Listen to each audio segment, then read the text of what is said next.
And just like I said, for whatever we have discussed since yesterday and today, we are very serious and intentional about it. We are going to walk the talk, and by God's grace, all the critical stakeholders, the institutional that are involved in achieving this, we are going to reach out and we'll follow it to logical end. It calls for participation of both public and private sector. Then the lawmakers, they have a critical role to play in this aspect too. And we're going to reach out to them to be able to do the needful. NTIFE today has already told us that tourism is one of the best-selling products in Nigeria. And where policies that have to do with tourism will help us transform the way Hartman members will see tourism, will help us also educate our members on what tourism is about. Transformation that must take place for us to for it to help us get to where we are going. Yesterday we listened to a lot of people speak about tourism and transformation and its potential in growing the economy of the country. Today again we had another panel discussion, and this will significantly affect the way our Hartman program today will go. Without transportation, there is no tourism.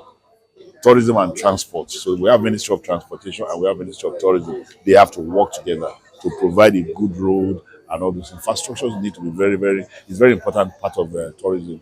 Getting to the destination of an investor, someone that has invested a lot of money to create tourism, a tourist center.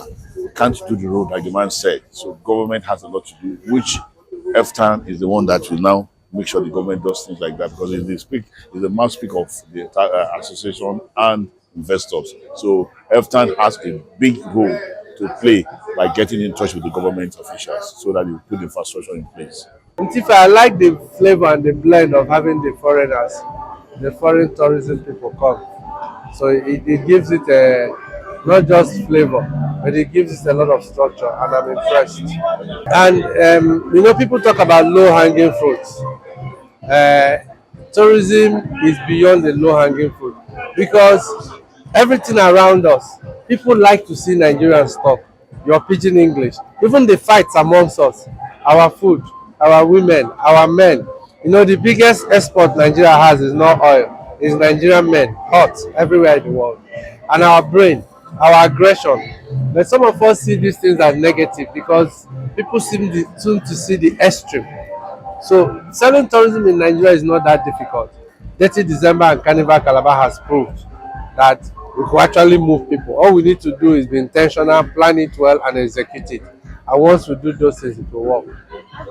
The number of years you put into this sector, is Nigeria is doing well? Suddenly, some states are doing well. As a nation, our brand is growing, and we seem to be learning how to do things right. But on the organizational level, where the government policies, practices, and other things are, that's where there is a gap. And we hope that as they listen to professionals, we begin to cover up those gaps. The Chairman House Committee on Tourism. There are a lot to take out.